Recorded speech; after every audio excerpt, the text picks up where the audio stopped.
সবই বাংলাদেশের মুক্তিযুদ্ধ বিষয় মন্ত্রণালয়ে একটা গল্প বলছি আপনাদের, আমি সেখানে সদস্য, সেই জন্য জাতীয় মুক্তিযোদ্ধা কাউন্সিল বলে একটা বডি আছে।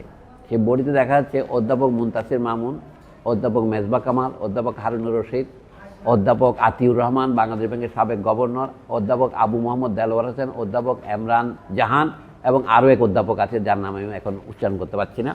এই 7 জনে মিলে 23 কোটি টাকা নিয়েছে।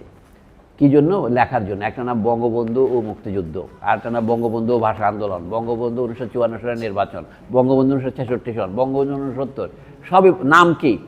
মুক্তিযুদ্ধের চেতনা ও বঙ্গবন্ধুর আদর্শ বাস্তবায়ন প্রকল্প। দে টুক 23 crores অফ টাকা, এবং তারা তাদেরই পুরনো বইগুলো ফটোকপি করে জমা দিয়েছে। এটার নাম গবেষণা। এখন এটা বাতিল। এখানে আমাদের কায়সার হক সাহেব মেম্বার আছেন ওই কমিটিতে, আমিও মেম্বার আছি, আলী আহমদ জিয়াউদ্দিন মেম্বার আছেন, অনেক বড় বড় লোকেরা মেম্বার আছেন ওই কমিটিতে। আমরা 5 জন। আবুল কাসেম ফজলুল লোক আছেন। Afsan Chowdhury is the only one who refuse to be a member of here, কারণ তিনিও ওদেরই বন্ধু, মানে যাদের এটা বাতিল হচ্ছে। এটা বাতিল হয়েছে আর কি প্রকল্পটা।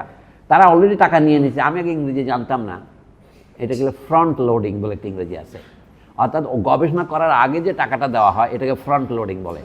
আমরা আপলোড আর ডাউনলোড জানতাম, তো এই হচ্ছে আমাদের দেশের দুর্নীতি কি পর্যায়ে গিয়েছিল। এক একজনে 2.5 কোটি 3 কোটি টাকা করে নিয়েছে অগ্রিম। তারপরে বলে কি, কেউ বলে 60%, কেউ বলে 40%, কেউ বলে 80% কাজ জমা দিয়েছে। এই পর্যায়ে আমাদেরকে বলা হলো কি এটা রিভিউ করেন। আমাদের রিভিউ করার জন্য 2,500 টাকা করে দেওয়া হয়েছে। তাহলে কী বলে রিভিউ করবো? তা আমরা সর্বসম্মতিক্রমে এটা বাতিল করলাম। এটুকু করতে